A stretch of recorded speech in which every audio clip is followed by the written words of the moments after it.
This is John Karp from the 48 Laws of Power podcast. My debut album is now available on all major streaming platforms and can be downloaded on iTunes and Amazon.com. Go to johncarp.com for more details. That's JONCARP.com. Thank you. Don't forget about me.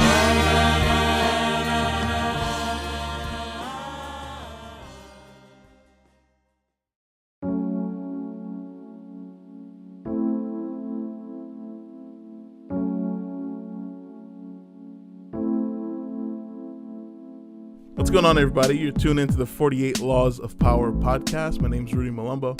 And I'm John Karp. Let's get right into this book. This episode, we're going to do Laws 27 and 28. Law 27 says, play on people's need to believe to create a cult-like following. The judgment is people have an overwhelming desire to believe in something. Become the focal point of such desire by offering them a cause, a new faith to follow. Keep your words vague but full of promise. Emphasize enthusiasm over rationality and clear thinking. Give your new disciples rituals to perform. Ask them to make sacrifices on your behalf. In the absence of organized religion and grand causes, your new belief system will bring you untold power. Okay, well, both of these laws actually, we've been deviating a bit from our normal form on some of these laws, and we're going to do so again for laws 27 and 28 here, just because these laws are more structured as like guidelines or things to bear in mind. So we will get into some stories, but not from the book. If you're wanting to see Robert Greene's particular observances illustrated on these laws, just check out the book. Yeah. Because otherwise this podcast will turn into a 2-hour show. Absolutely. And it is interesting because, we're kind of sensing somewhat of a format change after going through the 24 laws, like the first half of the book. These next, the laws afterwards have kind of been more really kind of methods, or, you know what I mean? Yeah, or guidelines. Guidelines, yeah. I kind of looked ahead in the book a bit. I got a feeling we'll be bouncing back and forth. Okay. But we'll address that for each episode. Yeah. But this one, playing on people's need to believe and create a cult-like following. We're all very familiar with how cults operate and how they can be very manipulative into drawing in new followers. Yeah. Oftentimes for self-serving purposes for the cult leader. Yeah.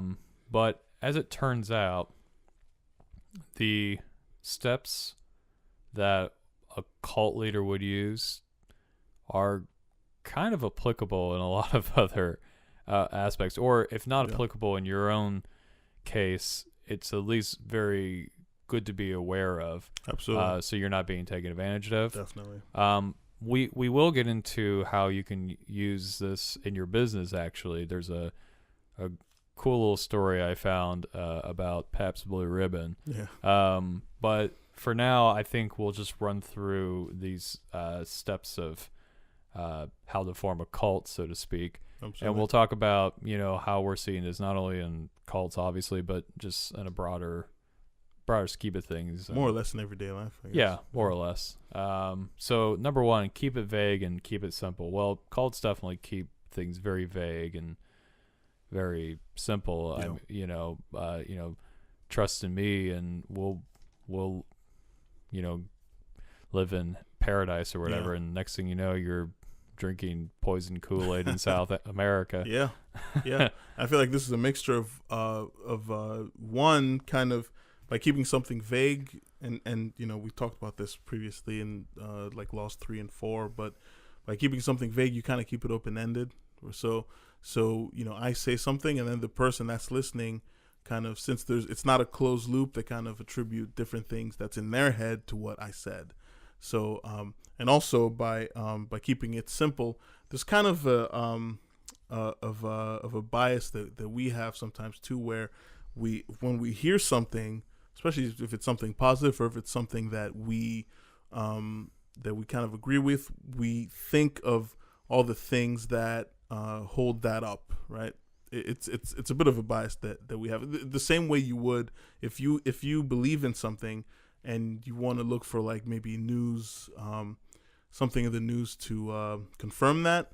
You'll only search for the things that confirm that thing. You know what I mean? So by keeping something simple, especially if it's something that you believe it in your heart of hearts, you tend to find anything you can that can support that.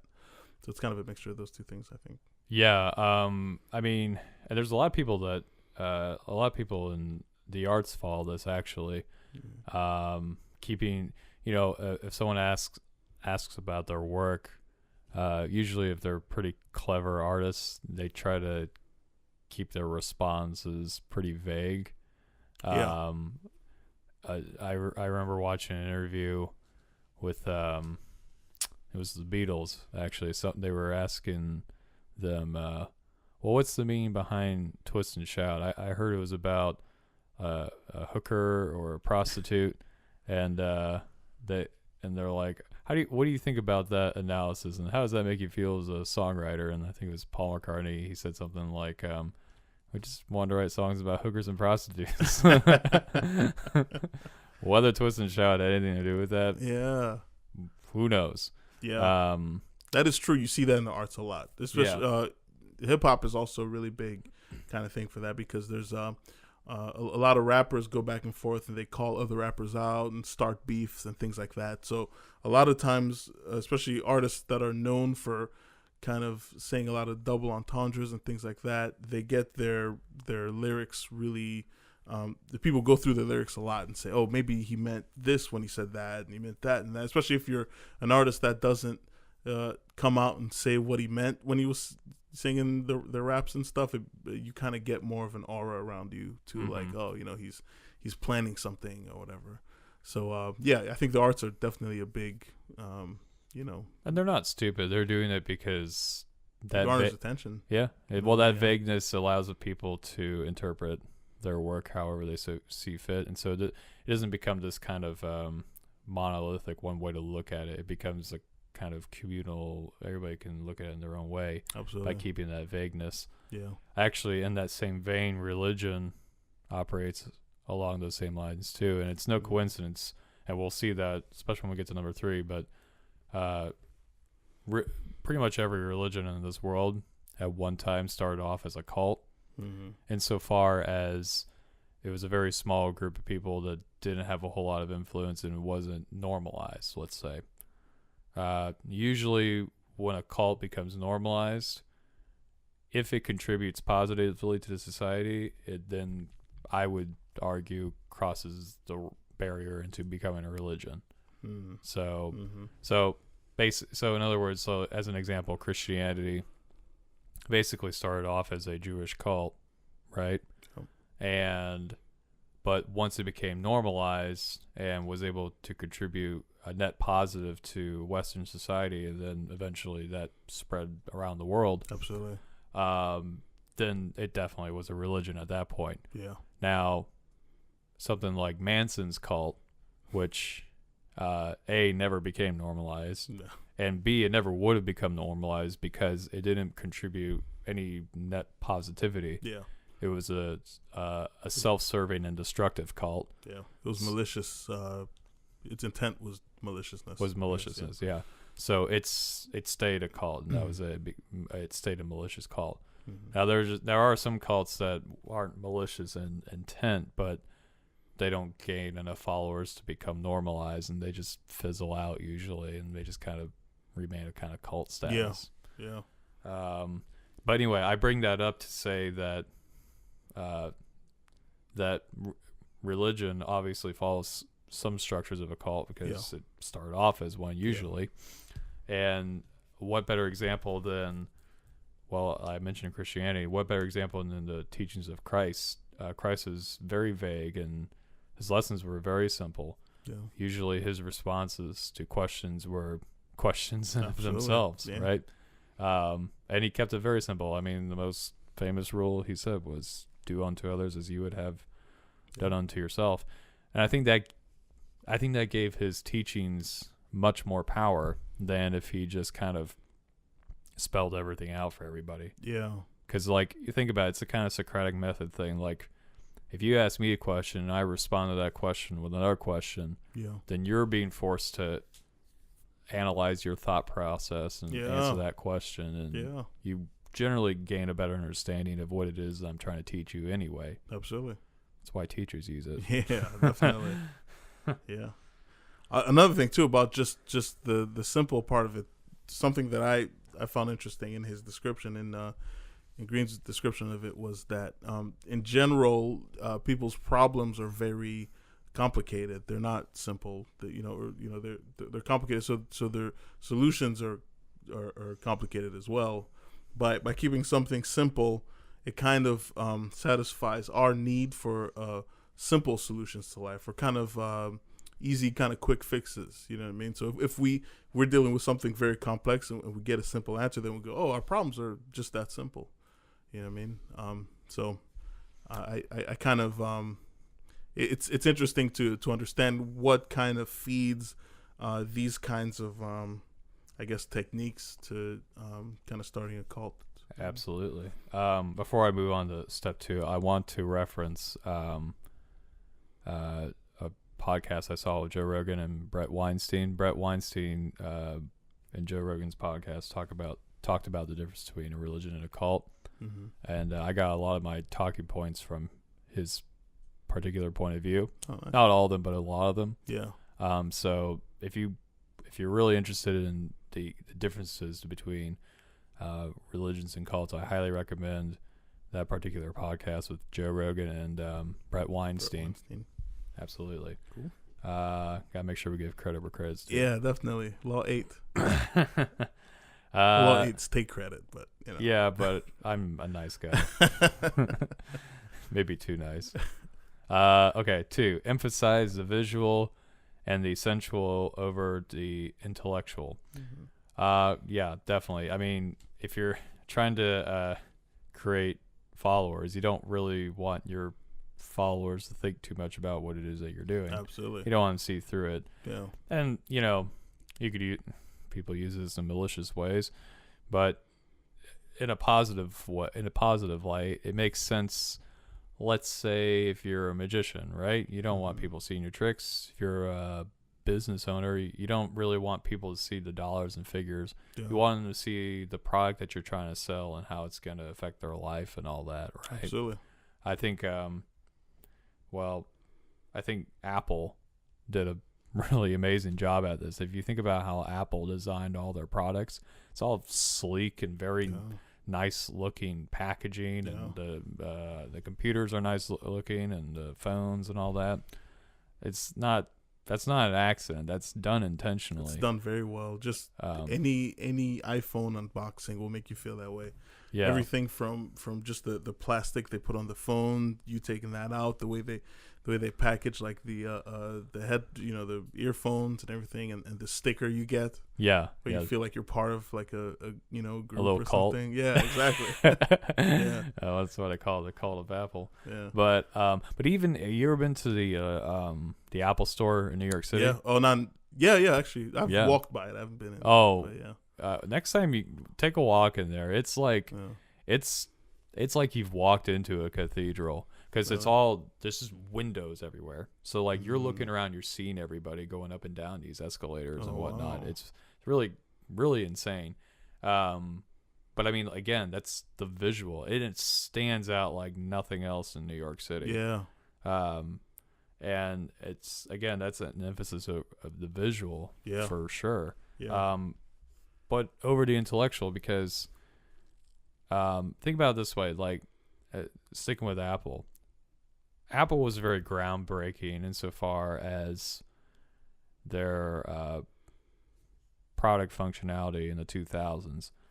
I remember when they really started to get their mojo back in the 2000s. Yeah. Before then, it was like nobody had Apple. Everyone had Microsoft. Yeah. And it was basically like Microsoft pretty much owned the market. They were pretty much a monopoly at that point. Yeah. But then Apple they got Steve Jobs back on, and they just kicked into high gear. They ramped it up, yeah. From like 2003 on or something. Oh yeah, and and the reason, and a big reason wasn't just the way that their computers worked. I mean, it wasn't just the way that their computers looked, rather. It's just their functionality was way better, way more user-friendly, so on and so forth. What's interesting is that I think Apple, at this point in time, has kind of forgotten what really made it great. Yeah. It wasn't just a nice-looking computer; it was the functionality of it. And I think they're kind of becoming more of a cult insofar, and I think they can get away with that because they already have a loyal group of consumers keeping that company afloat.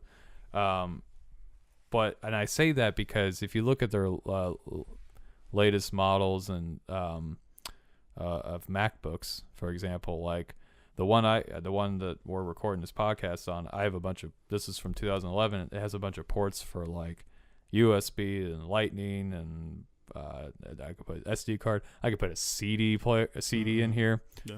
You could buy a MacBook today. It doesn't have any of that. Really? If you want to get any of that stuff, you have to get a bunch of these adapters. Yeah. And they did that really just to add more of that sleek factor, make it look nice. Again, emphasizing the visual over the intellectual, your actual ability to use the product. Form over function. Yes, exactly. Which, me personally, as a consumer, drives me crazy. Yeah. But I'm not everybody. I'm certainly not the type of people that has a sort of fanboy / fangirl obsession over Apple. Yeah. That's who their target customer is now. It's not me anymore. It's them. And they can get away with that for now. Yeah. I think it's going to catch up to them eventually. But I would say, but yes, in general, the idea is if you're trying to create a cult-like following, it's all about the visual and stimulate the visual, right, over the intellectual. What made Apple really successful, it really wasn't the functionality of their computer. I mean, for a consumer like me, it was. Yeah. But for the vast majority of consumers, it was, wow, that computer looks great. Wow, look at that. This phone doesn't have any buttons on it, or it has a button rather. You know, that's what really got people. That's what captivates people. That's what captivates people. You know, unless you're somebody who's very critical about things, is like, no, I really need something for this, that, and the other. That's not where you. So someone who's critical and kind of highly intellectual, that just doesn't work for them. Like they're not. I guess that technique is, it's outside their realm, so it's not kind of for them. Right. You know what I mean? And I bring that up. I bring all that up as kind of a way for our listeners to have kind of a defense mechanism. Yeah. On not Apple, but well, maybe Apple. I don't know what your personal situation is, but on just anything that promises you something great. Yeah. I encourage everyone to look into the mechanisms of that thing, whether it be a product or political philosophy or religion or whatever, really try to understand as much as you can the mechanisms of that thing and see, okay, is it really all that it's what it's promising it to be? I think that it's a good defense mechanism to prevent people from kind of blindly giving their money, or in the worst case scenario, their mind over to something. Yeah, absolutely. I think with this technique, if I would change anything, I would say emphasize anything that affects the senses. I think the visual is powerful for us. Something that appeals us visually. Something that we can relate to, especially if we're not thinking deeply about it. But I think that also works for maybe something beautiful you hear or something you smell. Anything. Oh, absolutely. Anything with the senses. And I don't know. I think this works on people because there's while the intellectual base.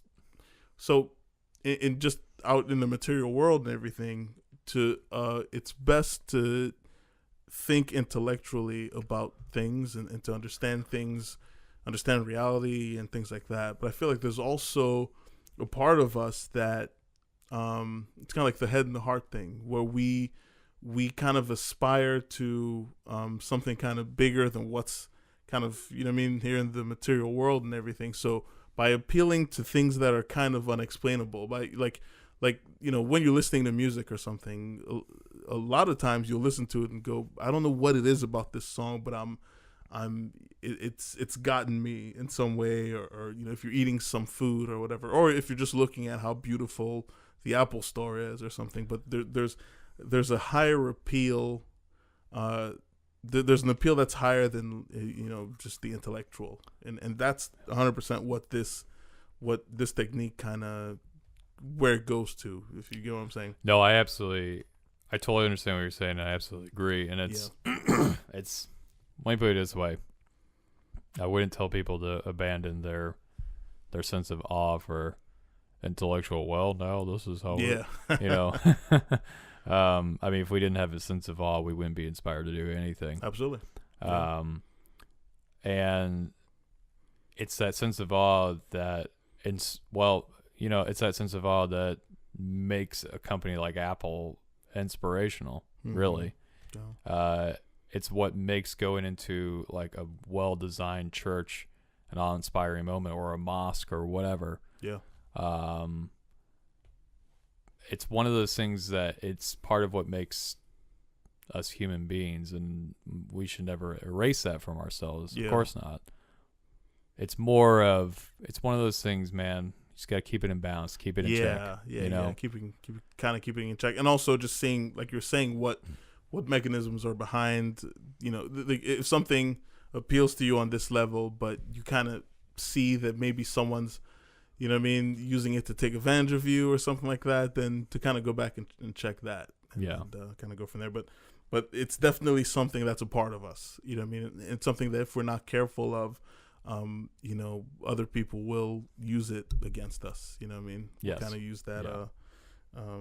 It can be fuel or fodder, as absolutely. they say. You know, fuel it can either, or fodder. Yes, it can either make you or break you. Very true. Like just about everything else in the world.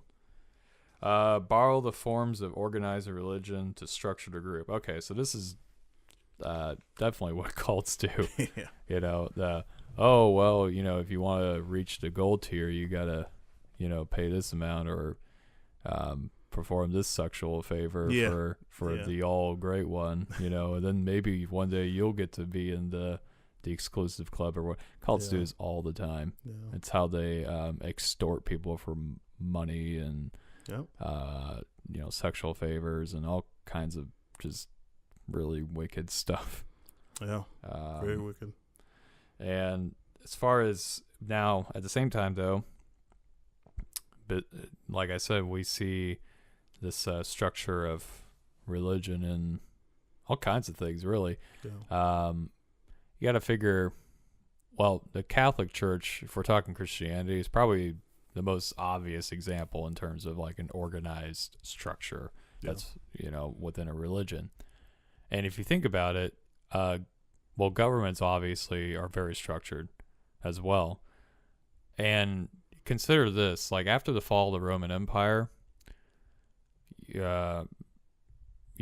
basically, 1 minute you had a massive power structure in the Roman Empire, and then when that collapsed, you had just a competing vassal states and all that, just complete chaos. So kind of like how when USSR went through their thing, right? Sort of. But there was one thing that kept everybody together, and it was the church, the Catholic Church. And the Catholic Church kind of, not only was it the religious institution, it kind of became, in medieval Europe, it became the political structure too. Yeah. You know, it really kind of kept people together, for better or worse. I mean, there were a lot of messed up things the Catholic Church did during that period. Yeah. But it kept people together. And as a matter of fact, having grown up Catholic, I don't practice it anymore, but having grown up Catholic, growing up, we didn't eat steak on Friday. Yeah.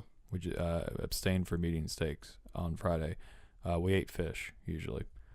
Now, in today's modern time, it's kind of ridiculous. Really, come on, eat steak whenever you want. It's all good. But back in the day, there was actually a reason for that. And the reason was because of the amount of availability for beef. So it was really a rationing kind of a thing. Where the church said, all right, on Friday, we're not eating steak, so we can ration the beef that we have here. Yeah. That's where that came from originally.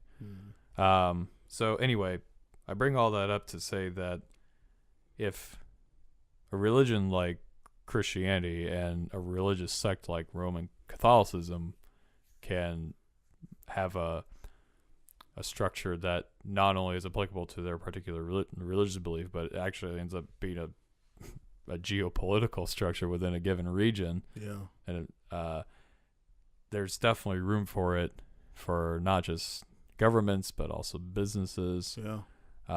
Just about everything in our modern world. Yeah. Yeah, absolutely. The main thing I got from this is pretty much just about how and for all these techniques I've kind of just been trying to examine what necessarily it is about us that responds to it, and I think for this it's our kind of need to be validated through inclusion. I think when you look at these the structures of a lot of these cults, or even religions, where they where you kind of have to work to get to a certain spot, or like if you do certain things, you get this title, you get this, you get that, by working really hard at something and by attaining some sort of title or just being part of the group, it validates you on some level. You're included, so you're good enough. You know what I mean? And I feel like that's what this technique kind of plays on. It plays on your esteem, the esteem of yourself. So whether or not you're good enough, whether or not you're validated a certain way. Absolutely, that's a very good way of putting it, because that hits on all points of this law. Because obviously we see that in religious institutions. You got priests and imams and rabbis and all that. They're part of the structure of their given religious tradition. Absolutely.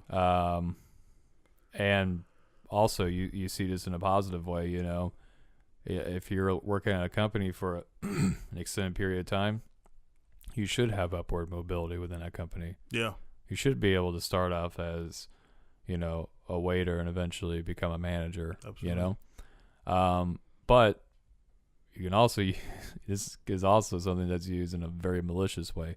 Remember what I said earlier, when we were talking about, well, maybe I said it just now, actually, when I was talking about, in cults where, if you pay a certain money or you perform this sexual act or you shoot this person or whatever, you'll move up in gangs. Yeah. Well, gangs yeah. Kind of the same Well, thing. you know what? Gangs are kind of cults. Yeah, exactly. Actually, yeah. Yeah. I mean, not spiritually based or religiously based, but yeah, they are. I mean, yeah, it's all about, this is my group of guys and we're getting ahead of ourselves now. Yeah.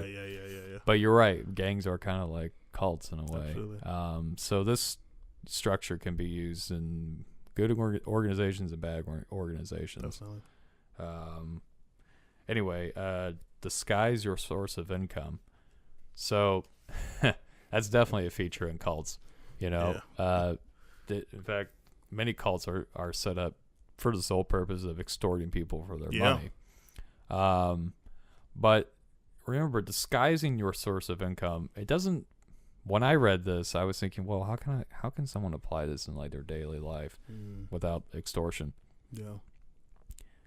If you're running a company, you can't disguise your income, because otherwise the IRS is That's what they are. The IRS is going to be on your ass. Because they own your ass. Definitely. That's 100%. And so you can't disguise your income.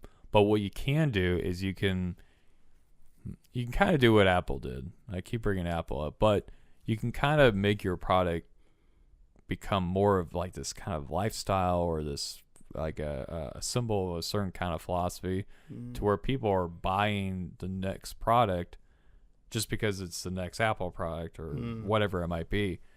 and they're not even realizing that it's as crazy as it sounds. They don't even realize that they're giving you their money. Yeah. You know, I mean, they do obviously consciously get that, but they don't really stop to think like, wait a minute, do I really need this iPad or this smartwatch or whatever those things are called? Yeah.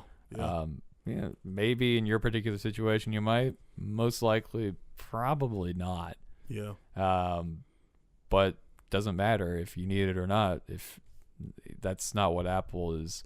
They're not making the product based on what you need. They're making it based on what they think you might want. Yeah. You know, and you, the consumer, are going, oh, yes, I could totally use this, maybe. Yeah. So you are very liable to pass over the buck. So that's it's not disguising your income, but it's putting the emphasis not on the transaction, but on the product itself and how it's gonna change your life or make your life better or whatever. So the focus that the person who's in the calls or the person who's experiencing all these things is not on what the company's getting or the leader's getting, but more on what you're getting, right? So it's taking the focus away from you know what I mean, from that, but keeping the focus more on you and what the thing you're getting, right? Mm-hmm.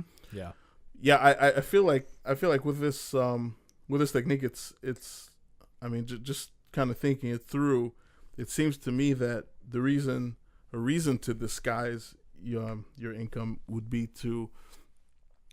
just be for that reason, so that the people who are in your culture, the community, the group that you have to put together, they don't see the effects that they're having on you. Where if they consistently maybe give money for a cause or whatever, or give money for the group and stuff, and they see you walking around in like lavish, living quarters and all that, I feel like the reason why you would hide it is because at some point they're gonna get wise to it, and they'll be like, why are we kind of living in squalor when this person is living much better than us? Yeah. You know what I mean? I saw a documentary a while back about Jim Jones and kind of what he did and things like that when he, put together that community at Guyana and all that. And they settled there. They built their own houses. They did all the stuff. And Jim Jones lived right there with them. He lived in the same kind of conditions that they did and stuff. Meanwhile, he was getting everything that they made, but on the surface, it didn't look that way. On the surface, it looked like, we're all the same, and we're doing what we can do and everything like that, and they're all kind of suffering together, I guess. Yeah. One thing though that I have noticed about some cults or just some highly dependent kind of communities is a lot of times the leader. Sometimes when they're seen as the leader, the community looks at that person as the one who gets the spoils. You know what I mean? That gets everything. Like our leader is so X, Y, and Z that he deserves the money. He deserves the best, the best living quarters or the best bed, the best baths, all that stuff. So I have seen this in reverse as well. You know what I mean? Mm-hmm. So I don't know. I feel like this technique can work, I guess, in both ways. Or I guess it depends on what kind of, I guess, cult or community you're dealing with. I think it's all about expectation. Okay, yeah. Like you would expect someone like Bill Gates, who has made, probably at this point, would billions be an accurate number on his computers? Yeah, 100%. Yeah, I would say. I think I'm safe to Isn't say. he like the richest man on earth? Not anymore, but he's definitely, I think, still in like the top 10 at least. Okay. Let me put it this way: the guy has more money than a lot of countries on this planet, probably. Yeah. Anyway, so how do you spend that amount of money? There's no way you can't spend it. Actually, to his credit, he spends a lot of it on charitable stuff. You kind of have to at that point, because you may as well. Yeah. What's the point in keeping it? Yeah, exactly. Right. I mean, I would. Why not? I lost my train of thought, Rudy. Thanks for Sorry. interrupting me. Oh, right. So you expect someone like Bill Gates to... You kind of expect him to fly around in a private jet Yeah. and drive a Rolls Royce or whatever. You don't really expect someone like Gandhi to be doing the same thing. For the simple fact of like what Gandhi stands for. And, Of course, yeah. or Jesus or, Yeah. you know... Not that Jesus lived at a time where there were planes or anything, but if he did, you probably wouldn't expect him to, you know, be buying a Rolls Royce. Yeah, you wouldn't see Jesus walking around with like the finest robes and sandals and stuff like that. No. I don't think he ever really did. Right, no, because his whole philosophy was about meekness. Yeah. Right. Anyway, it's one of those. As a matter of fact, the Buddha himself was the Buddha. I know his name is Muhammad or Mahatma Gandhi. Oh, no, wait, that's Siddhartha Gautama. That's the one, Siddhartha. Yeah, Mahatma Gandhi. I know. I get them. I don't worry. I get them mixed up all the time too. Yeah. So he was born a prince. In India, and he gave up his life of luxury to attain enlightenment, and so he took that life of poverty and all that. You know, you kind of expect someone like that to do that, and if they're getting you to follow their belief system and yet they're eating high on the hog and sleeping in the best place, you might want to go, I don't think this guy is why am I following this person? Yeah. Whereas someone like Bill Gates, who clearly was in it to make money, kind of a thing, well, of course he's gonna fly around in a jet. Duh. Absolutely. You know, who's he gonna put? Who's going to fly around the jet? Bill Gates or the guy at Best Buy selling, you know, his software? Yeah, it's going to be Bill Gates. It's going to be Bill Gates. Yeah, absolutely. You know. And then finally, set up an us versus them dynamic. Well, this is definitely evident in definitely cults. I mean, the whole thing with Manson, Charles Manson. It's late. The whole thing with Charles Manson and the whole Tate murder thing was because, and this is going to sound crazy because it's coming from Charles Manson, is he somehow prophesized that there was going to be a race war between the whites and the blacks, and he got this message from the Beatles' White Album, specifically from the song Helter Skelter, where he got that idea. I have no idea because I've listened to that album so many times, and to this day, nothing about a race war. Nothing about a race war. I don't know where he got. I don't know where he got that from. Didn't they have a song on that album called "Come Together"? Right now? No, that's Abbey Road. That's later. Oh, okay. There was the one song that particularly sticks out is Helter Skelter. But a Helter Skelter is just like a slide. It's just an old carnival slide. That's what a Helter Skelter is. Yeah. And the lyrics are just about a slide. That's it.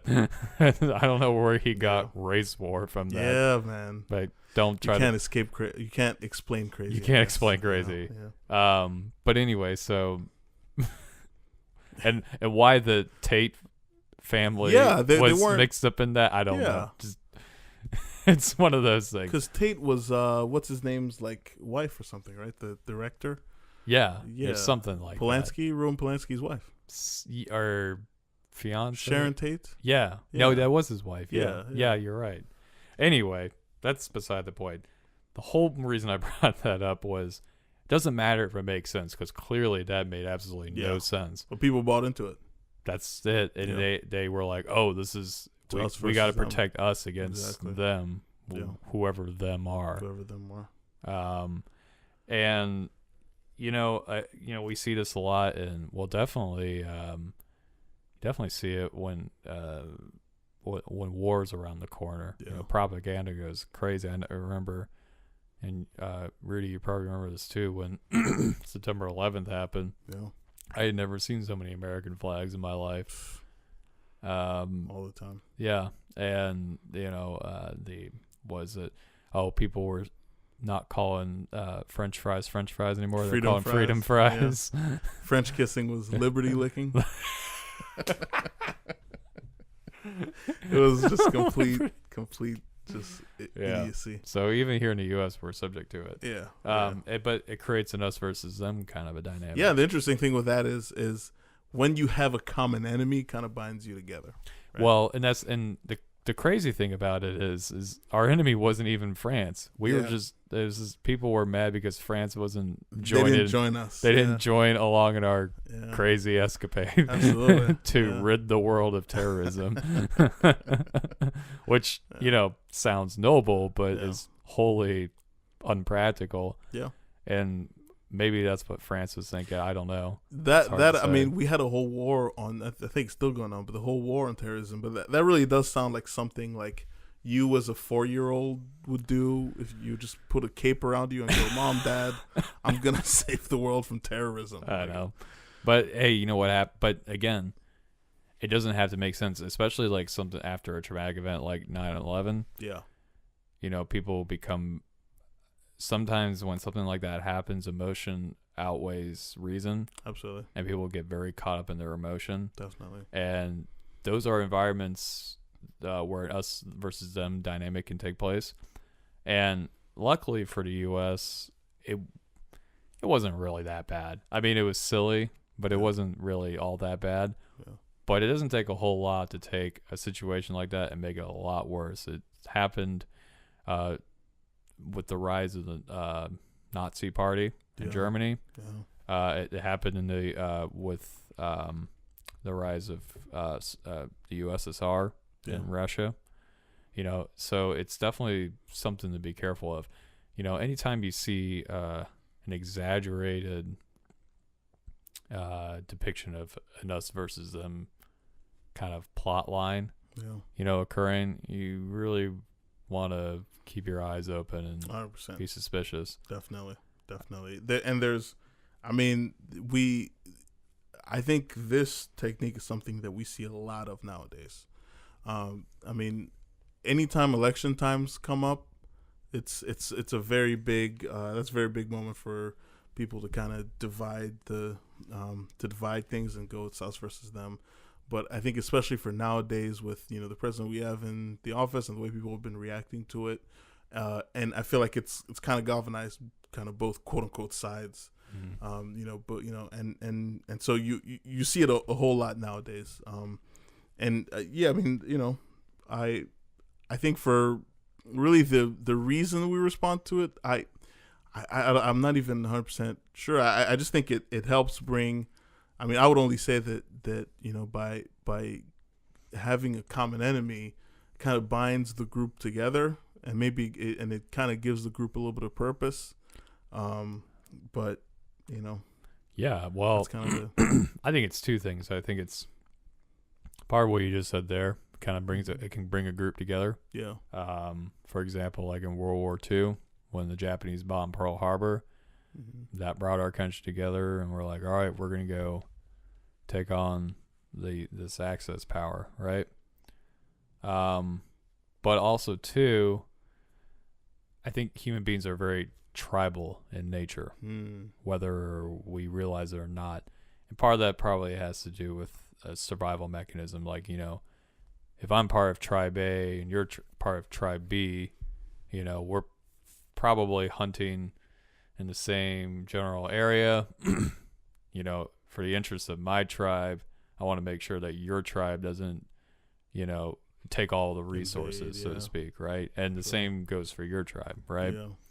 And I think human beings, while, we've built cities and all this stuff, we're not really evolutionarily speaking that different than we were when we were living in the caves and checking spears at, mammoths and whatnot. Yeah. Saber-tooths and all that. So I think that tribalism always exists in human beings. Yeah. And we see it played out all the time. We see it with race conflicts. We see it with religious conflicts, political conflicts, international conflicts. We see it all the time. And I think the thing that us as individuals have to be, aware of is when we see ourselves or others given to tribal like behavior, and and see where that's going, but try to resist that as much as possible. And it's a lot easier said than done. Because it does seem it's kind of a natural reaction. It's a natural reaction, and sometimes it seems like you only have one or two choices. When it's not usually true. But people get caught up in this, that, and the other, and sometimes it's just how it happens.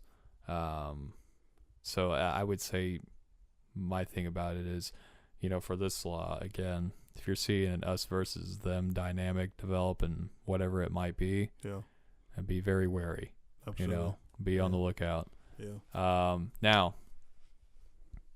you can use an us versus them dynamic in a positive way, particularly if you're trying to grow a business. I used to work at Universal in Orlando, Universal Studios. And one of the things that because it used to be for many years that the parks at Universal were like really subpar compared to Disney, right? And what Universal did was they kind of learned from Disney, and they were like, all right, we're going to, if we can't beat Disney, we're going to do what they're doing. We're going to at least give them a run for their money. Okay. Now the culture at Universal is not, they're not like down with Disney necessarily, but they are competitors. And if Disney does something and it works, Universal's going to do it. If Universal does something and it works, Disney's going to do it. So they're always they're always competing, those two theme park companies, right? Okay. Always in competition. And that's kind of the backbone to capitalism. You don't really want to get rid of that, because that's what allows us to have, well, two great theme parks. Disney would not be half the theme park it is, or Disney World would not be half the theme park that it is if it weren't for the fact that they had Universal right in the same city. Coca-Cola wouldn't be the company it was if it didn't have Pepsi competing with it. Apple wouldn't be what it is without Microsoft. And so it does, this kind of this competition thing, it does have its benefits. And it's kind of one of those things, it's like I said, tribalism is a natural inclination for human beings, but it's not like it can't be used for good, because it can, as I just illustrated. And there's healthy ways to express it. I mean, that's what sports is all about. Definitely. I mean, I the only other thing with that is I think ultimately what some of the major, I think this is kind of ironic, since we're talking about cults and things like that, but I feel like typically what the major religions are trying to say is that, we are all one for the most part. Like it kind of blends the division, and pretty much just says like the part is the whole and the whole is the part. You know what I mean? So I think it's interesting that some of these cults, especially some of the more malicious ones, point out the us versus them a lot, especially kind of towards the end. I know with Jim Jones's cult, that was the reason why they killed themselves at the end, is because they were saying, our opposition here on Earth is a lot more. It's getting really powerful, so let's free ourselves. You know what I mean? And I mean, and that's of course an extreme example, but I don't know. I just kind of find it ironic. It kind of goes against what a lot of the major kind of religions, try to push. Well, yeah. I mean, it is ironic, but the fact of the matter is people get a hold of religions or belief systems, and they can either use them for good or they can use them for evil. Definitely. It's just the way of the world. It's the way it goes. Well, I know I said I was going to do the PBR thing, but we're kind of running into the PBR thing is unbelievable though. Maybe I'll try to condense it as much as possible. Okay, yeah. All right. The PBR thing's really cool. All right. So basically, I didn't mean to oversell. I thought that was cool too. It was pretty cool. It is pretty cool. All right. I'll do it. So basically, PBR, whether they intended to or not, actually followed all 5 of these points that Rudy and I just laid out. Yeah. So as a quick background to PBR, in 1977, by the way, I got all this information from this video I found from this YouTube channel called Cheddar. It's called How Hipsters Saved PBR. If you want to check it out, I highly recommend it. I'm gonna put a link to that YouTube video and the other one I mentioned. Yeah, the Joe Rogan episode too. We should. That's a great idea. Check out the description and click on it. Anyway, so in 1977, PBR sold 18 million barrels. So put that in perspective. That's like they were like the number 2 beer salesman behind Budweiser. Okay. So from 1977, that's what they were selling. But by 2001, that number had dropped to less than 1 million barrels. Okay. But there was one place in the U.S. where they were actually experiencing positive growth. And that was in Portland, Oregon. AKA here in the United States, as we call it, the hipster mecca. Yeah.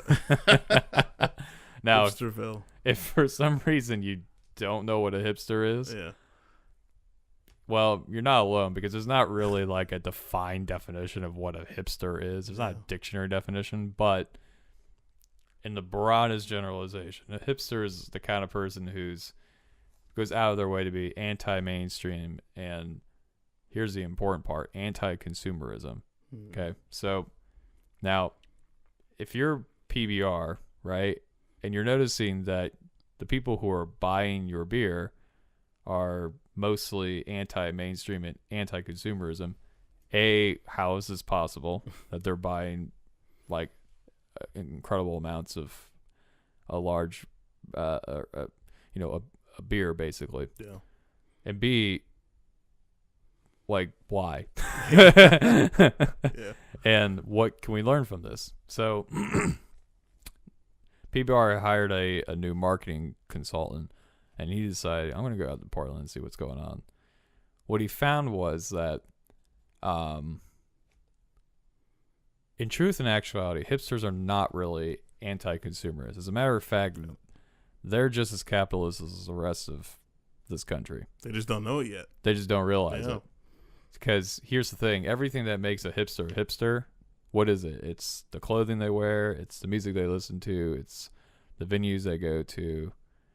It's all materialistic stuff. Yeah. All stuff that needs to be purchased. Absolutely. So they can think that they're anti-consumer, but they're just as consumer as everybody else. Absolutely. It's just they just have a more focused they have a much more focused consumer attitude, I guess you could say. Yeah.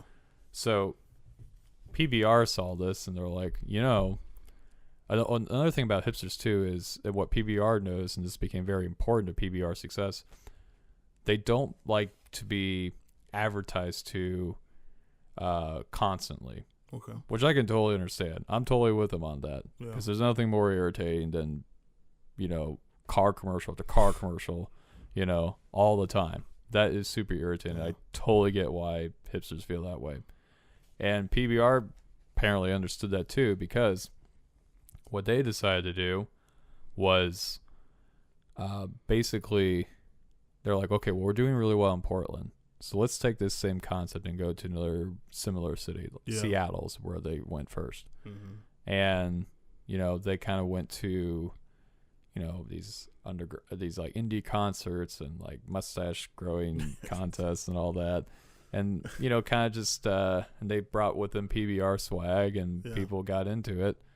And there was one instance when the head of marketing decided to expand into San Francisco. He just kind of dressed up like a bike messenger, because there's a lot of bike messengers in San Francisco, and they apparently are really into PBR. He just went into a bar dressed like a bike messenger and told the bartender, just having casual conversation, just casual mention, well, I'm actually marketing rep for PBR, but don't tell anybody. Yeah. So, and then he got his beer and sat in the corner of the bar, and before you knew it, all these people were coming over and wanting to get PBR swag because sure enough, she told the bartender was telling everybody who was coming in. So it's that kind of thing because these hipsters weren't being advertised to. Okay, they were just they were spreading the product by word of mouth. Yeah. Right, and it eventually just became associated with them. Right. Yeah. So,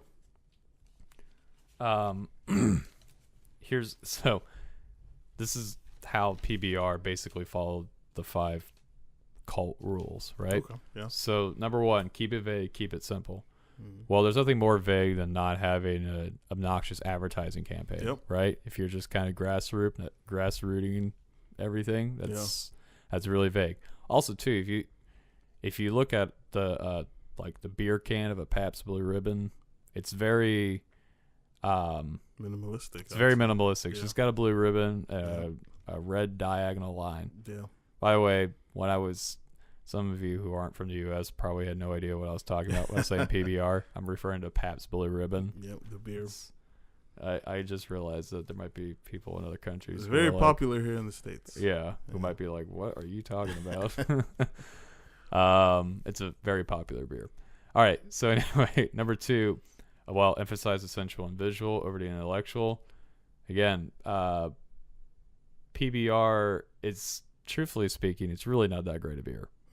It consistently scores a 2 on beer ratings. Yeah, but it's cheap, which is why a lot of hipsters and working class people get it. Yeah, to be perfectly honest with you. But it doesn't really matter if your beer is not that good. Exactly. Because if you can associate your beer with a lifestyle or your computer with a lifestyle or whatever with a certain lifestyle, people will buy it in droves. Yeah. So here technically it's the visual, but it's also the taste. The taste is more or less semi-bland. You're when I say emphasize essential and visual over the intellectual, yeah. So like intellectually speaking, taste-wise, Pabst Blue Ribbon is not that great a beer. Yeah, definitely. Right, but it doesn't matter because you're getting the sensation of belonging to a group of people who are against the system or whatever, right? You're getting community from it. 3, borrow from organized religion. Well, the great thing about PBR is they didn't have to because the way that hipsters are, they kind of operate as a quasi-religion in a weird way. Yeah. So all that PBR did was attach itself to it. Yeah. 4, I'm going to come back to because it really illustrates the whole point of why I'm even bringing this up. And in 5, again, PBR just attached themselves to this set up an us versus them dynamic. Again, hipsters are anti-mainstream. They don't. It's us against the system. It's us against the mainstream, the system, blah, blah, blah. Yeah. PBR just attached themselves to it. Yep. They just said, all right, sure. Cool. Us whatever. Too. Yeah, pretty much. On your side. All right. And then number 4, disguise your source of income. Well, again, PBR can't really hide their money from the IRS. No. But remember when I was saying that hipsters claim to be anti-consumerist, but they're really not anti-consumerist? Yeah. Well, again. I found something on the web. The hipsters claim to be consumers with 1 million. Take a look. Well, anyway, thanks, Siri. That was great. Thanks a lot, Siri. She heard everything you said. She heard everything I said. Wow. But anyway, so while hipsters may claim to be anti-consumerist, they're really not, as I've already pointed out. Yeah. And so much so that since PBR had started to focus its marketing on basically the hipster demographic. Yeah. I mean, there's other people who drink it other than hipsters, but they focus in on that particular demographic. They went from selling less than 1 million barrels of beer in 2001 to in 2012, they sold 92 million gallons. Now remember, at their peak in 1977, that's their peak. At their peak in Yeah. 1977, they sold 18 million barrels. Wow. And in 2012, they have sold, by 2012, they sold 92 million. 92 million. So it started from 18, went down to less than 1. Less than 1 million. Less than 1 million, then all the way back up to 92. Yeah. That's a ridiculous. Within 11 years. Within 11 years. That's a ridiculous Just jump. by focusing on a group of people who claim to be neither mainstream or consumers. Yeah. Meanwhile, making Pabst Blue Ribbon pretty mainstream. Yeah. And, and I guess. And stupidly wealthy. Yeah, definitely. Yeah. Wow, that's very interesting. Well, yeah, but that's a great example of this law at work. You know? And really kind of getting a bunch of people together. I guess what we could do is we could do the reversal for this law here. For creating a cult-like following, I think the main thing that Robert Greene talked about is, when you're, to be very delicate when working, when creating a cult-like following, especially when it comes to big groups, because you have to really be on your toes, because what will end up happening is you could kind of offend them and they could turn on you. So it's best to be very delicate when working in big groups and try to avoid situations like that. I think he said the main way to avoid that is to, once you've created that group, is to isolate them. And once you've isolated them from people they know, people they love, then you could manipulate them even longer. And I know I've used this example a lot in this episode, but Jim Jones, he did the same thing. He moved his entire congregation from, I don't know where they were, like Seattle or something like that, all the way to Guyana, a completely different country, completely brought the people there, cut them off. A few of them were separated from families, and he brought them there, and they settled there. And so he was able to manipulate them even more. He was able to make up these stories about how, it's us versus them, and that's how he had the power he had on him and everything. So that's the reversal for this law. All right.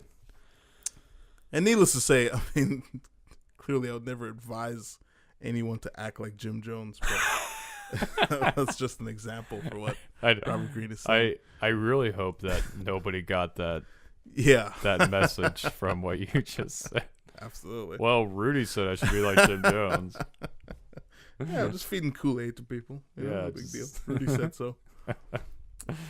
Let's jump right to law number 28, which is enter action with boldness. The judgment is, if you are unaware of a course of action, do not attempt it. Your doubts and hesitations will infect your execution.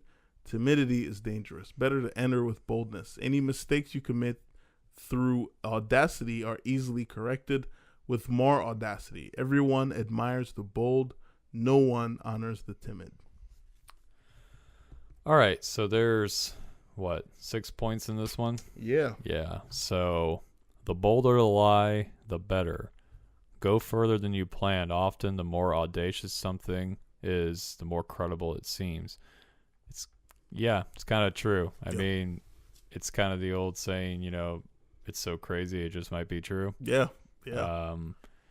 And I don't really believe in propagating big lies, but I will say that I think sometimes people, they doubt themselves way too much. Yeah. And I think this law especially is really great for somebody like that, because you're not lying, number one, but the idea is that if you're, I don't know, whatever it is you do, let's say you're a musician, you're probably a lot better than what you probably think you are. And if you just get up on stage and you do your thing, you're going to do fine, right? Yeah. Just kind of just go out there and just be your thing. And sometimes too, like, the more audacious of a performer you think you are, the more like people will go, that actually was pretty good. Yeah. The person that comes to my mind when I say that is Keith Moon, who's the drummer for The Who. When The Who were they were just getting rid of their drummer like midway through a set. This guy was getting ready to leave, and Keith Moon was there at the show, just watching as a audience member. He'd already been playing for another band before this. And he just goes up to the stage, and he goes, "I can play better drums than that guy." And like the other three are like, "Okay, let's see what you got." Yeah. And he got up on the drums, and he played so hard he broke the bass pedal for the kick drum. Yeah. He broke 2 drum heads too. Oh, wow. That's how hard he was playing. Why? Because Keith Moon was insane. and then just because you're playing it hard doesn't mean it's good. Well, yeah. Well, yes, but he wasn't bad though. Keith Moon was a great drummer. Yeah. Just not a conventional one. But anyway, so point being that after that gig, he was like, "Well, I just destroyed any chance I had of being in this band, but I had fun, so whatever." Yeah. And so he got off the stage and just went over and had a drink, and Roger Daltrey comes over to him and goes, "We got a gig Monday. You want to join in?" Yeah. And strangely enough, Keith Moon, the entire time he played up to his death with the Who, the Who never actually formally asked him to join the band. Really? So he would often joke, he's like, "Yeah, I've been their temporary drummer for the last 15 years." Wow, that's so interesting. Well, I one thing I love about this law and this technique specifically is that it's one is what Green has said this time and time again. The as far as power is concerned, like it's all about appearances. You know what I mean? So if you're someone who, even if you don't believe it, but you want to portray a certain character, as long as you keep portraying it with boldness, eventually people will believe you, and eventually you'll believe that too. You know what I mean? So, I guess here he talks about the bolder the lie, the better, but that lie could just be if you think you can't do anything right and you tell yourself, I can't do things right, and let's say I'm good at this thing, and you just keep pumping that image out there, people respond to it because you're not showing that you can't do it. You're not showing doubt. You know what I mean? And I feel like it's just one of those things where I've seen it in a few people out in the modern world, in the hip hop world. There's this kid, his name is 6ix9ine, and he's a kid. He's like 21 or whatever, but he was relatively unknown like a year ago. He was just a kid who, whenever he was interviewed, he would just say, "Oh yeah, I'm the best rapper out there," and blah blah whatever. And things he was saying were ridiculous. People were like, "What are you talking about? You don't have any."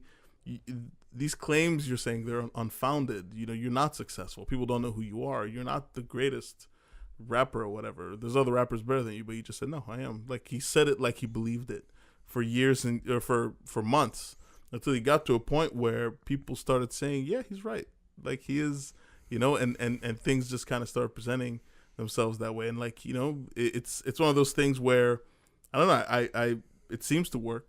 It seems to work. The more bold and the more kind of courageous you are about something, the more you do it, people respond to it, and and it appears to be a certain way, so people look at it as fact in a way. Yeah, that's a much more eloquent way of putting it than what I was trying to say earlier. But no, it's right. It's there's an old saying that people used to tell me when I was younger. It was, if you're not who you are wanting to be, then fake it till you make it. Yeah, absolutely. I heard someone say too, like, if you want people to take you seriously, just go somewhere with a clipboard, like dress up like in like a suit and tie and hold a clipboard. People think you're a big deal. They won't even ask you stuff like where you from or whatever. They'll just assume, oh, he's like the boss or something. I don't know. That's true, actually.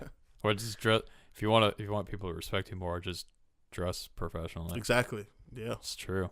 Yeah. People look at you completely different. You have that image, and they, it's like, it's funny to, like, when I go to work, it's so funny to see how people interact with me when I'm wearing like pants and, you know, button-up shirt and all that. Yeah. As opposed to when I'm just like going to the bank in my t-shirt and shorts. Oh wow. You Yeah. know? Yeah. Definitely. Makes an effect. Anyway, number 2, lions circle the hesitant prey. Mm-hmm. Those who are too willing to compromise, back down, or retreat will bring out the lion and all, even those not particularly bloodthirsty, which is definitely true. You know, you do have to learn how to negotiate. However, you don't want to negotiate so much that you're giving up either everything or at least a majority of what you came to the negotiation table for. Yeah. And because if you do that, then people will kind of look at you as being weak and will take advantage of you. Absolutely. It's you know, the thing I liked here that the Green talked about is it's possible also for people who are, you know, they could be like nice people or whatever, but you know, like we sense kind of weakness or whatever. So when we're in a group of people and we see someone who is acting weak, naturally, even if we don't like react to it, we just know, oh, that person can be taken advantage of. It's just something that innately as humans we sense. You know what I mean? The same way dogs like sense fear when there's someone walking up, we kind of sense weakness when, you know, with how someone acts, and like he says, you know, we kind of have a sixth sense to it. So it's like if, you know, we see it in you know, even if you don't say anything, the way you kind of handle yourself and the way you react to certain things, you know, the doubt that you express in yourself and things like that. So, yeah, I think that's kind of what he's getting at. Yeah, here. Definitely. Boldness strikes fear. Fear creates authority. A bold move will make you seem more powerful than you are, and if done suddenly, it inspires fear. This is definitely very true. I substitute teach as a day job, and I noticed that not that I use fear to keep kids under control, but firmness, sure, absolutely. Like, you know, if I say I need you to do this, I expect you to do it. Yeah. Most of the time, the kid will do whatever it is I ask him to do. Yeah. Now, that's just being firm. Now, what's probably going on psychologically is they're not wanting to, excuse me, upset me, right? Yeah. But there's probably also an element of fear in there as well. Like, you know, because if you tell a student, you know, I need you to do this, you know, there's an element of like, of seriousness, like, okay, this needs to be done, but also authoritative. There's authority within that voice, but there's also a potential fear of like, oh, if I don't do this, I'm going to get in trouble. Yeah. You know? Yeah. It's that kind of a thing. That trouble word as a kid was just so horrifying. You know? Yeah. But there, you know, and that, it's not that you're trying to scare the kid. Yeah. That's not the point. The point is that you're trying to establish your authority, which you have to do if you're a teacher of any kind, substitute or otherwise. Absolutely. And I think that's a feature within leaders as a whole. Yeah. You know, yeah. You don't have to be you don't have to have a reign of terror. You don't have to be, you know, Ivan the Terrible or Nero or Caligula or whatever, right? Yeah. But you should have a certain amount of firmness, I would say. Absolutely. Right? Yeah. You should be commanding some kind of respect. You know, this is, you know, this some of the best leaders in our country were people who were firm in their deliverance of their leadership, like George Washington, right? And some of our weaker leaders, like James Buchanan, they were pretty wishy-washy. Yeah, they certainly were. You know. Yeah, so I take boldness to mean to act without hesitation. Is that more or less pretty accurate of what? Yeah, basically, like, or not, or without trepidation. Okay. Yeah. So then, I mean, it's just kind of piggybacking on what you're saying. It's definitely something that, when you act that way, it exudes of kind of, leadership qualities and stuff. So the person that you're talking to, it's all about appearances. If you're acting that way, then they assume, oh, he's taking the leadership form. So, this is someone I should kind of, adhere to, or, like, so yeah, I mean, and it works, it works as, in any leadership form, as a teacher, even like if you have a dog or whatever, and, I would imagine, I don't have a dog, but I would imagine you have to, make some bold moves and kind of, and just, show the dog your authority that way and things like that. So it's all just a factor of being an authority or a leader. Yeah, I would say, this idea of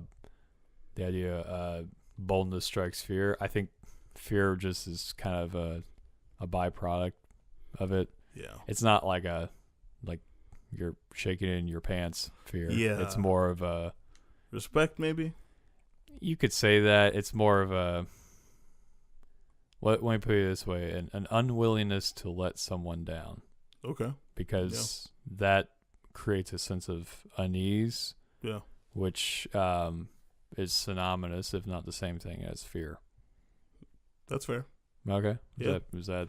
I will also just in terms of how Green kind of speaks in this book, he does talk a lot about fear or to terrorize. You know what I mean? Like there's that law about kind of. So well, I'm definitely blunting his tongue. Yeah, for me, I don't know exactly how he means that. Well, fear, but I guess he probably means it like how back in the old days, what I mean, like when you were like a king or whatever, you had to kind of rule with an iron fist. So sure. So it's probably something like that. But sure. Yeah, and certainly in those times, and maybe in certain cases in these times, you may have to. Yeah. But in a day-to-day scenario, you don't really want to be walking around inducing fear in people. Yeah. Because that's like psychotic. Yeah, definitely. Anyway, so, okay, going halfway with half a heart digs a deeper grave. Entering action without confidence will set up obstacles. When problems arise, you see options when there aren't any, and will cause more problems for yourself. Yeah. That is really eloquently put, I have to say. Yeah. It's true. I mean, it's like that in just about everything in life. If you're going to do something, do it all the way. Yeah. There's a guy I used to work with who, I don't know if I worked with, somewhere in life I knew this older guy. Yeah. And he once told me, he says, listen, I don't care what it is that you do you want to do with your life. If there's something you want to do it go all the way with it. Yeah.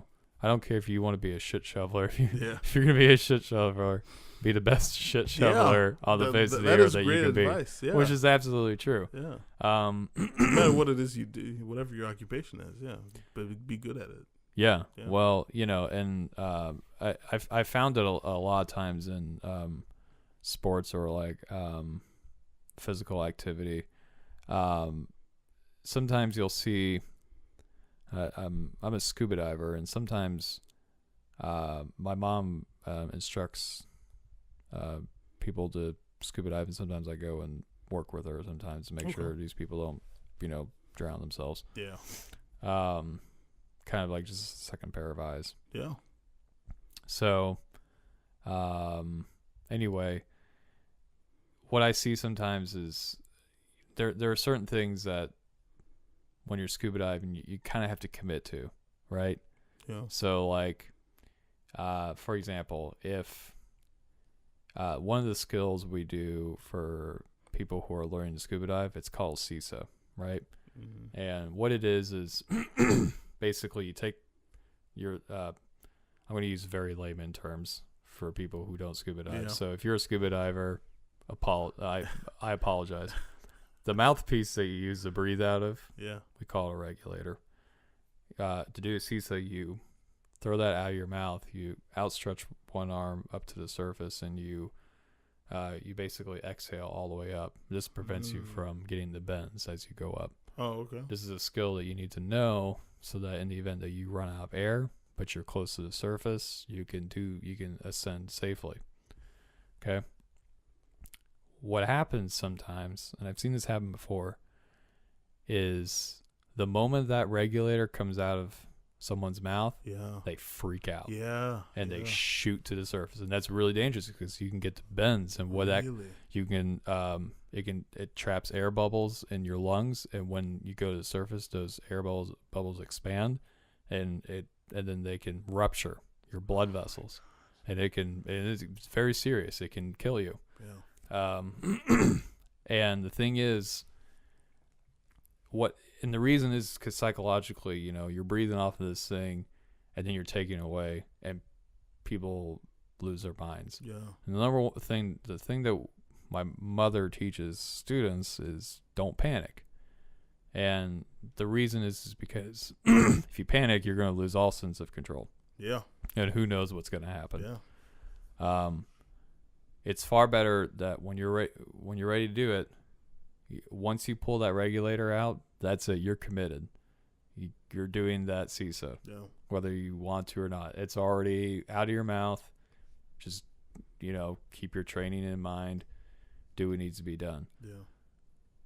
So many accidents can be prevented if people committed to their actions, whether it's in scuba diving or in other sports.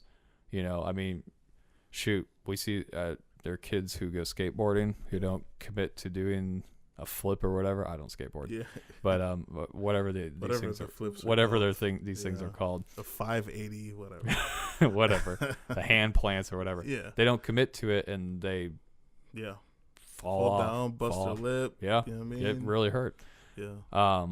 And hit their groin on that metal thing. And this is definitely an analogy, but it applies to so many other aspects in life. I think so too. If you're gonna go to war, all right, fine, but once those boots hit the ground, you're committed to it. Our country found this out recently with Iraq and Afghanistan. You're not just going in there to topple over a country in a couple of weeks. You have to stay there and rebuild it too. Where basically the entire thing was a complete waste of time. Absolutely. And the reconstruction of a recently destabilized country, that takes years. It's super easy to destabilize a country. It's way more difficult to stabilize it again. It takes years. And you know what? I think if you take this to the most basic level, I think it holds too. Like, just every action that you make has consequences, whether they're positive or negative. So it's like, if you're gonna, whatever action it is, even if it's something as basic as eating cereal in the morning, it's gonna have a good and bad. Whatever that bad reason is, but there's good and bad to everything. It's like picking up a stick.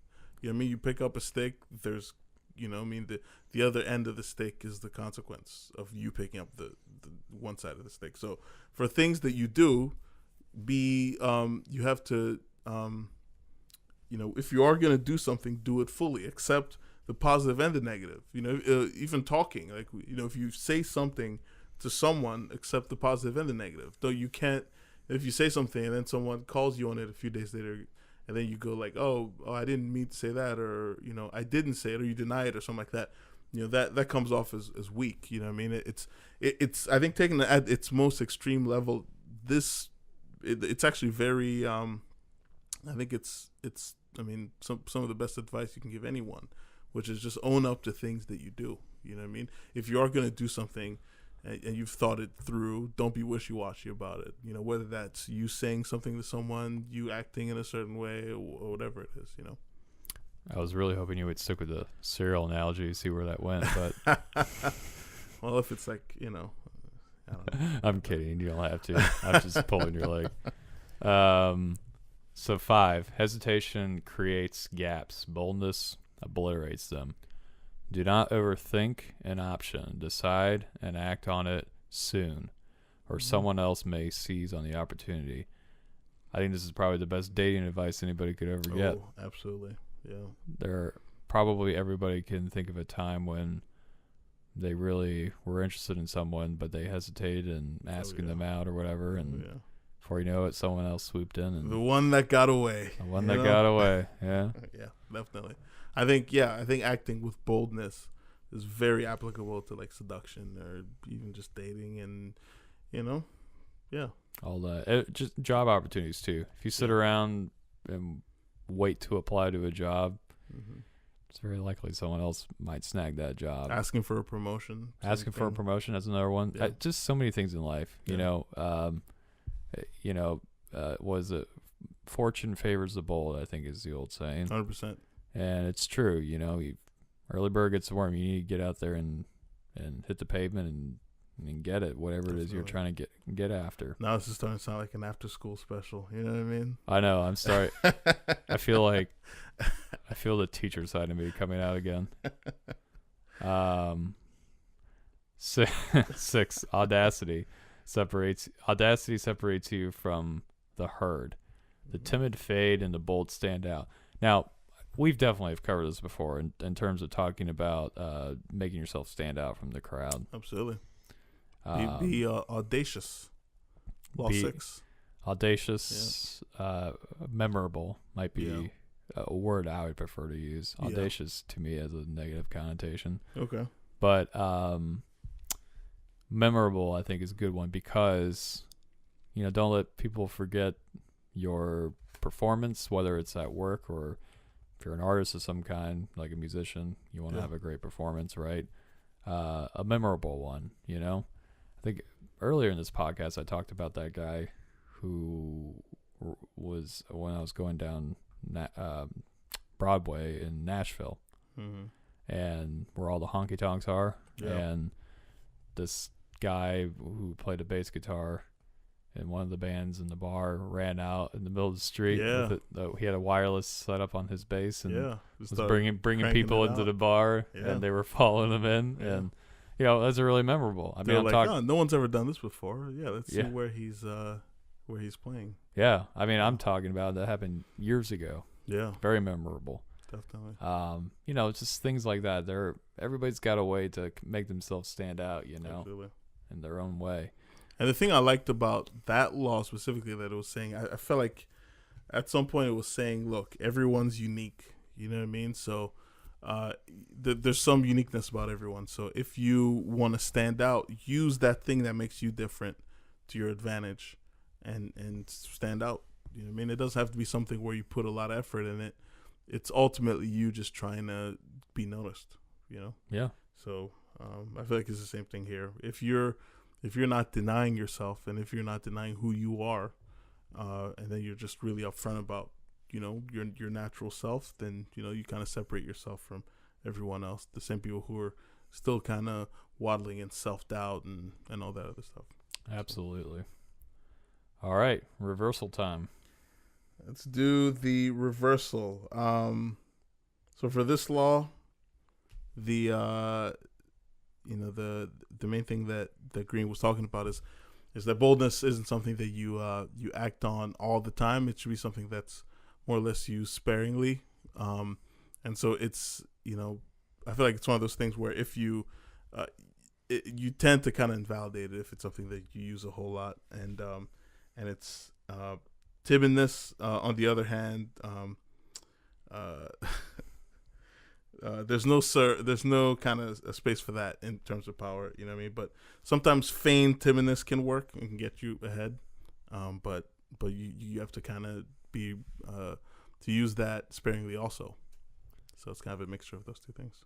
Right. You don't want to be too bold, and you don't want to be too timid.